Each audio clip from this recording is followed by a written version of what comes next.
नमस्कार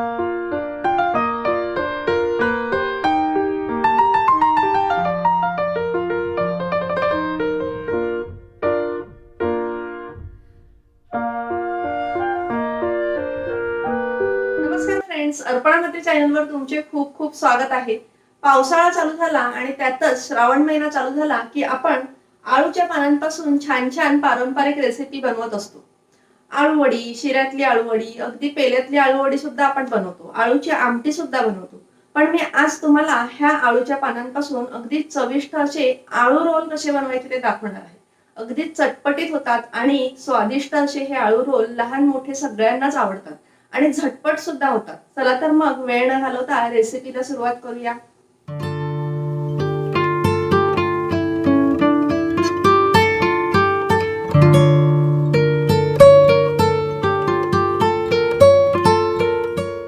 तर आळू रोल बनवण्यासाठी आपण आळूवडीसाठी जी पानं वापरतो आळूची तीच वापरणार आहोत। तर आळू रोल बनवण्यासाठी ही पानं मी पहिले स्वच्छ धुवून घेणार आहे आणि त्यानंतर त्याच्या पट्ट्या कापून घेणार आहे। आळूची पानं स्वच्छ धुतल्यानंतर त्याचं सगळ्यात पहिले आपल्याला देठ कापून घ्यायचं आहे। देठ कापल्यानंतर ही जी मुख्य शीर आहे त्याच्या बाजूनी आपल्याला पान कट करून घ्यायचं आहे। हे बघा, अशा पद्धतीने दोन्ही बाजूनी मी कट करून घेते। त्यानंतर ह्या पानांच्या आपल्याला पट्ट्या कट करून घ्यायच्या आहेत।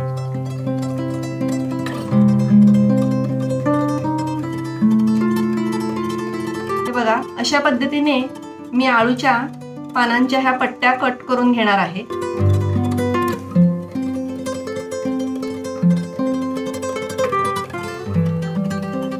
ह्या छोट्या शिरा आहेत ह्या चालतील, ही मोठी शीर आहे ती मी कट करून घेणार आहे।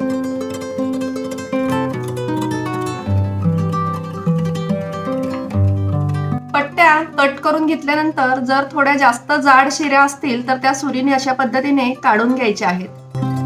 अगदी सांभाळून काढायचे आहेत, पान फाटलं नाही पाहिजे।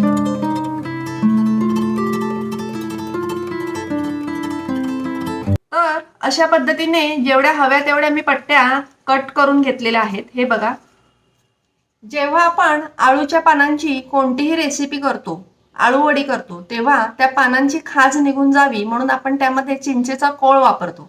परंतु ह्या आळू रोलमध्ये आपण चिंच किंवा कोकम हे रेसिपीमध्ये वापरणार नाही आहोत। मग आता ह्या पानांची खाज निघून जाण्यासाठी आपण काय करायचं, तर मी इथे थोडंसं पाणी घेतलेलं आहे, एक मोठी वाटी एवढं पसरट भांडं घेतलेलं आहे आणि त्यामध्ये मी एक 3 चमचे एवढं कोकमाचा आगळ घालणार आहे आणि ह्या पाण्यामध्ये मी ही पानं 10 ते 15 मिनिटं बुडवून ठेवणार आहे। ह्यामुळे काय होणार आहे, आपल्या पानांना काही खाज वगैरे असेल तर ती निघून जाणार आहे। पूर्ण पट्ट्या बुडतील एवढं मी पाणी घेतलेलं आहे। जर कमी असेल तर थोडंसं पाणी ऍड करायचं आहे। आता ही पानं आपण 10 ते 15 मिनिटं ह्याच पाण्यामध्ये अशीच ठेवून देऊया। आता आपण आळू रोल बनवण्यासाठी स्टफिंग तयार करणार आहोत। तर मी त्यासाठी 4 बटाटी उकडून घेतलेली आहेत। जशी आपण बटाटवड्यासाठी उकडून घेतो तशीच उकडून घ्यायची आहेत, थोडंसं मीठ घालून। आता ही बटाटी मी किसणीवरती किसून घेणार आहे।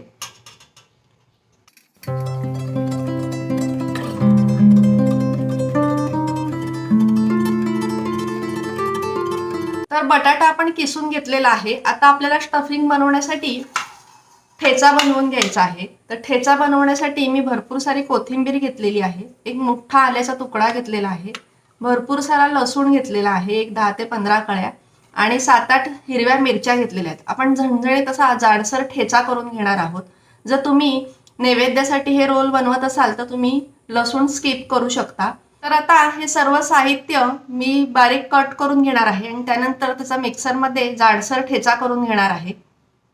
तर हे बघा, अशा पद्धतीने मी जाडसर असा ठेचा करून घेतलेला आहे। तर आळू रोलचं स्टफिंग बनवण्याची आपली पूर्वतयारी झालेली आहे। आपण आता स्टफिंग तयार करणार आहोत। त्यासाठी आपण घरातलेच काही मसाले वापरणार आहोत। तर ते कोणते, तर मी 1 चमचा छोटा हळद घेतलेली आहे, 2 चमचे मिरची पूड घेतलेली आहे, त्याचबरोबर मी गरम मसाला 1 चमचा घेतलेला आहे, 1 चमचा जिरे पूड घेतलेली आहे, 1 चमचा धने पूड घेतलेली आहे आणि 1 चमचा चाट मसाला घेतलेला आहे। हा चाट मसाला नक्की घ्यायचा आहे, अजिबात स्किप करू नका. ह्या चाट मसाल्यामुळे रोलला खूप छान चटपटीत चव येते. त्याचबरोबर आपल्याला चवीनुसार मीठ वापरायचं आहे. आपण ज्या आळूच्या पट्ट्या आगळ आणि पाणी मिक्स करून त्यामध्ये भिजत घालून ठेवल्या होत्या, त्या आपण 10 ते 15 मिनिटं भिजवून घेतलेल्या आहेत. आता आपण त्या चाळणीमध्ये काढून घेऊया, म्हणजे त्याचं पूर्ण पाणी निघून जाईल.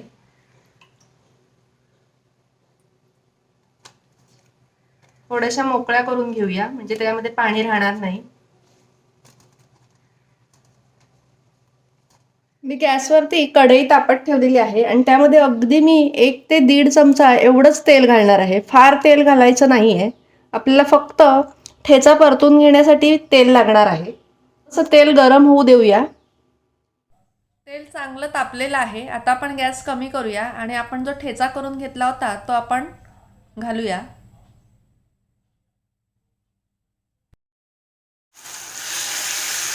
ठेचा चांगला परतून घेऊया. थोडासा कच्चेपणा जाईपर्यंत आपण हा परतून घेणार आहोत. ठेचा मी एक अर्धा मिनिटभर चांगला परतून घेतलेला आहे. आता आपण ह्यामध्ये मसाले घालूया. सगळ्यात पहिले घालूया हळद, मिरची पूड, गरम मसाला, जिरे पूड, धने पूड आणि चाट मसाला. मसाले छान परतून घेऊया. बघा, आपलं अगदी छान स्टफिंगसाठी मसाला तयार झालेला आहे. आता आपण घालूया थोडंसं चवीनुसार मीठ. आपण बटाटे उकडताना घातलेलं आहे, त्या अंदाजाने घालायचं आहे. आता पुन्हा चांगलं मिक्स करून घेऊया. आता आपण शेवटी जो बटाटा किसून घेतलेला आहे तो घालूया. आता बटाटा सुद्धा छान परतून घेऊया.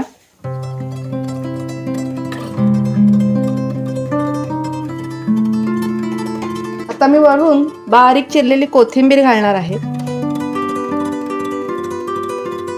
तर हे बघा, आपलं स्टफिंग तयार झालेलं आहे. आता मी गॅस बंद करते.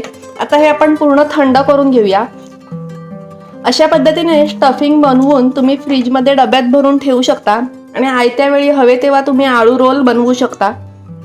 तर स्टफिंग थंड होतंय तोपर्यंत आपण पीठ भिजवून घेऊया. तर मी बेसनचं पीठ घेतलेलं आहे, अंदाजाने घ्यायचं आहे. त्यानंतर त्यामध्ये मी आपण जसं बटाटवडे तळण्यासाठी किंवा बटाटा भाजी तळण्यासाठी पीठ भिजवतो तसंच पीठ तयार करणार आहोत. तर ह्यामध्ये मी चवीनुसार मीठ घालणार आहे आणि चिमूटभर हळद घालणार आहे. आता थोडं थोडं पाणी घालून आपण हे भिजवून घेऊया. खूप लूज करायचं नाहीये. आपण जसं बटाटवड्यासाठी थोडंसं दाटसर ठेवतो तसंच करायचं आहे.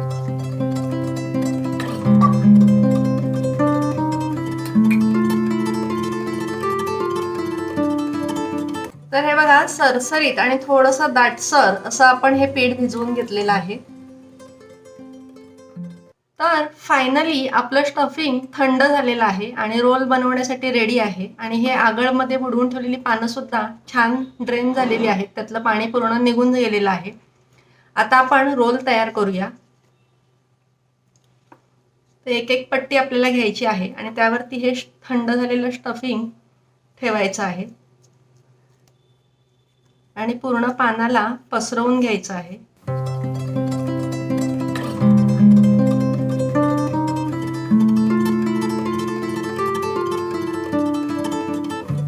बघा, पूर्ण पानाला पसरवल्यानंतर आपण हे रोल करून घेऊया.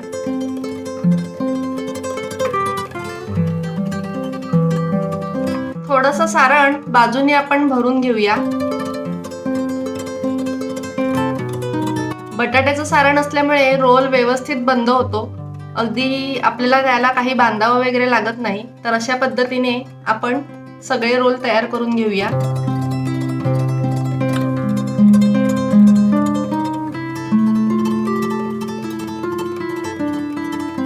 तर सगळे आळूचे रोल आपण तयार करून घेतलेले आहेत आणि खूप सुंदर दिसत आहेत. तुम्ही बघू शकता, अगदी बघूनच खायला वाटतात.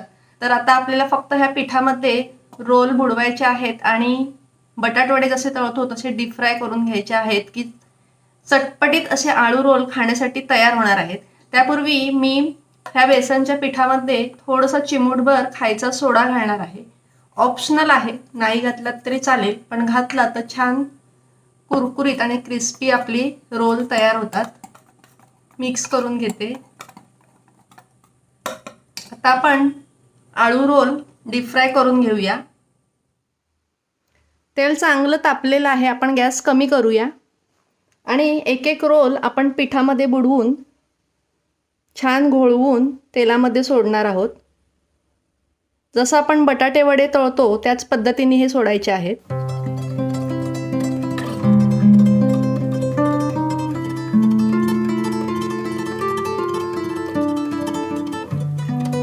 गॅस थोडंसं वाढवून घेऊया.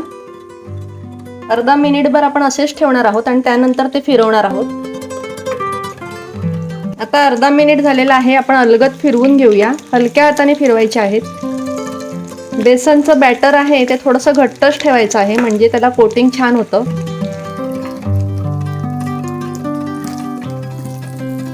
आता दोन्ही बाजूनी सोनेरी रंगावर येईपर्यंत मस्तपैकी हे रोल फ्राय करून घेऊया. तर हे बघा, रोल दोन्ही बाजूनी छान खरपूस सोनेरी रंगावरती तळून झालेले आहेत. आता आपण हे काढून घेऊया.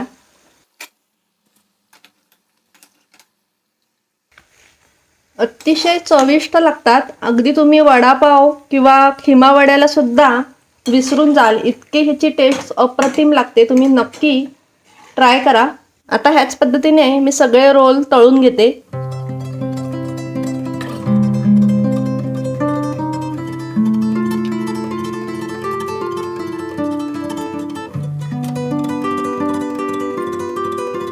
तर हे पहा, चटपटीत असे आपले आळू रोल तयार झालेले आहेत आणि छान खुसखुशीत होतात. तुम्ही बघू शकता, हे बघा,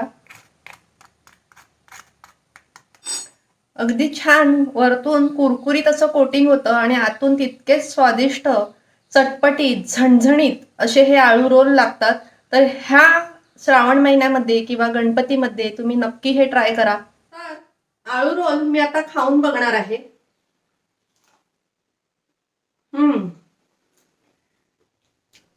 वरून एकदम कुरकुरीत आणि आतून गरम मसाला आणि चाट मसाल्याचा अगदी झणझणीत असा फ्लेवर, ठेच्यामुळे अगदी झणझणीत असं हे रोल झालेला आहे. तुम्ही हा नक्की ट्राय करा. व्हिडिओ आवडल्यास लाईक आणि शेअर सुद्धा करा आणि असेच छान छान व्हिडिओज पाहण्यासाठी अर्पणा म्हात्रे चॅनलला सबस्क्राईब करा आणि बेल आयकॉन प्रेस करा, म्हणजे माझ्या सर्व नवीन व्हिडिओचे नोटिफिकेशन तुम्हाला लगेच मिळेल. स्वस्थ राहा, सुरक्षित राहा आणि खात राहा. बाय फ्रेंड्स, नमस्कार.